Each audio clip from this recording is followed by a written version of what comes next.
Assalamualaikum warahmatullahi wabarakatuh. Perkenalkan, nama saya Nur Faika, salah satu mahasiswa Universitas Mega Buana, Prodi S1 Kebidanan dari kelas A02 dengan NIM B2406124. Di sini saya akan membuat video tentang konseling prakonsepsi dengan dosen pengampu Ibu Ayu Irawati, SST MKes. Assalamualaikum Bu Bidan. Waalaikumsalam. Masuk Ibu, silakan duduk. Makasih Bu Bidan. Perkenalkan, saya Bidan Freka. Kebetulan saya bertugas hari ini untuk melakukan konseling prakonsepsi kepada Ibu. Sebelumnya siapa nama Ibu? Serli Bu Bidan. Serli, dia umur berapa Bu? 24 tahun. 24 tahun. Alamatnya? Desa Solo Bu Bidan. Solo, dia. Bagaimana kalau itu teratur sih Bu? Teratur Bu Bidan. Kalau head kick keadaannya ada atau tidak Bu?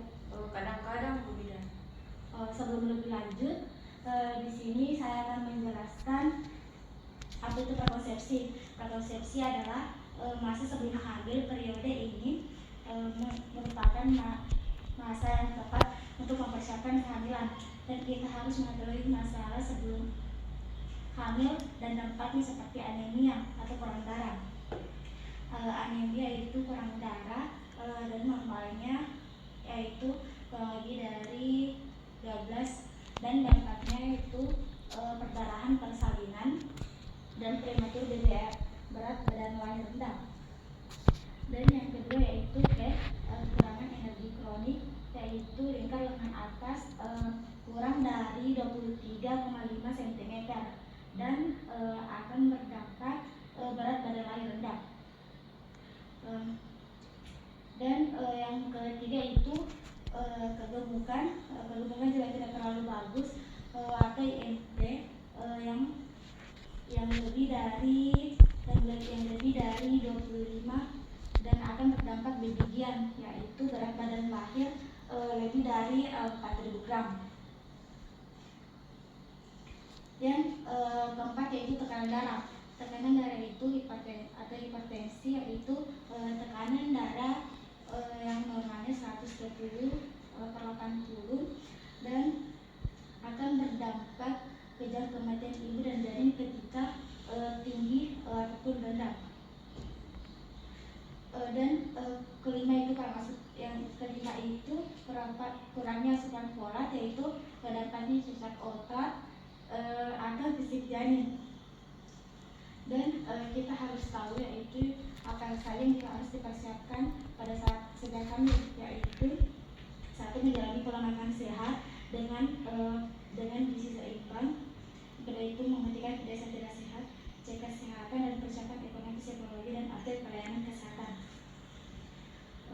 Dan selanjutnya yaitu contohnya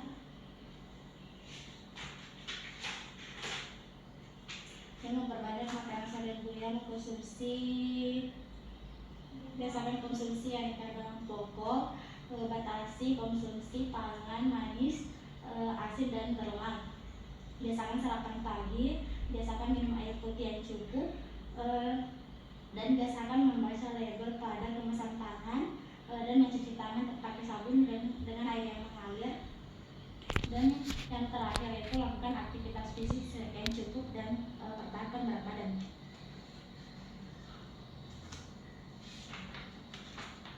Dan kebiasaan yang sehat itu seperti merokok, minum minuman alkohol, mengkonsumsi obat-obatan tanpa resep dokter, mengkonsumsi jamu-jamuan yang tidak jelas manfaat dan kandungannya, dan jangan begadang atau tidur larut malam.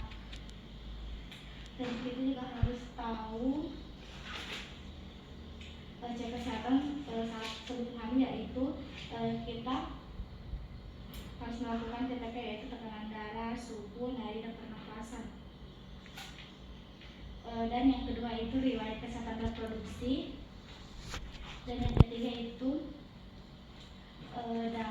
darah, hemoglobin, golongan darah, gula darah, tidak satu penyakit tertentu. Dan yang keempat itu kita harus kita harus tahu status imunisasi tetanus toksoid. Dan yang kelima itu pengukuran status gizi.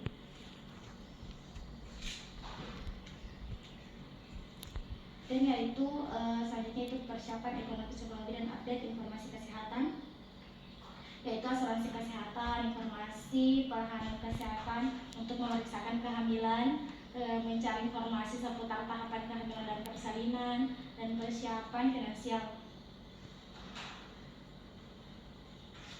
Dan selanjutnya itu gizi juga, sistem reproduksi membutuhkan zat gizi yang cukup seperti zat gizi makro dan zat gizi mikro, yaitu zat gizi mikro itu seperti Fe, tablet tambah darah, dan B6 dan C. Contohnya itu tablet tambah darah berguna untuk membentukkan sel darah merah. Akibat kekurangan Fe menyebabkan lelah, pusing, pucat, dan kurangnya nafsu makan dan lain-lain. Dan bersumber Fe makanan daging, hati, sayur hijau, kacang-kacangan. Asam folat ini berguna menurunkan risiko kelainan bawaan pada janin. Akibat kekurangan aspol yaitu cacat janin, anemia, penyumbatan pembuluh darah, sumber sayuran hijau tua, kol, buah-buahan, daging, susu, hati. Kebutuhan usia itu 400 mg per hari. Bagaimana Ibu, sudah dimengerti? Mengerti Bu Bidan. Ada yang mau ditanyakan? Baik Bu, saya rasa sudah jelas. Jika Ibu mengalami keluhan atau ada yang ditanyakan, Ibu bisa datang kembali periksa Ibu. Iya Bu Bidan. Terima kasih, itulah tadi video tentang konseling prakonsepsi. Semoga bermanfaat. Lebih dan kurangnya mohon dimaafkan. Wassalamualaikum warahmatullahi wabarakatuh.